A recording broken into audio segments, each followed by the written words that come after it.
একটি মজার সুন্দর গল্প। একদা একবার ইরানের রাজা শুনেছিলেন যে বীরবল প্রাচ্যের সবচেয়ে জ্ঞানী ব্যক্তিদের মধ্যে একজন। তাই তিনি বীরবলের সাথে দেখা করার ইচ্ছা পোষণ করে তাকে তার দেশে আসার জন্য আমন্ত্রণ পাঠালেন। রাজার আমন্ত্রণে বীরবল ইরানে পৌঁছান। তিনি যখন প্রাসাদে প্রবেশ করেন তখন একজন নয়, 6 জন রাজাকে সেখানে বসে থাকতে দেখে হতবাক হয়ে যান। সবাইকে রাজকীয় পোশাকে একই রকম দেখাচ্ছিল। বীরবল ভাবল, প্রকৃত রাজা কে হতে পারে? পরের মুহূর্তেই সে তার উত্তর পেয়ে গেল। আত্মবিশ্বাসের সাথে সে আসল রাজার কাছে গিয়ে প্রণাম করল। রাজা অবাক হয়ে জিজ্ঞেস করলেন, কিন্তু তুমি আমাকে চিনতে পারলে কিভাবে?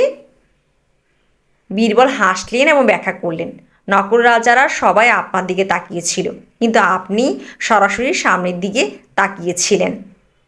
তারা রাজকীয় পোশাক পরিধান করলেও তারা সাধারণ, তাই তারা তাদের রাজার সমর্থনের জন্য তার দিকে তাকিয়ে থাকবে।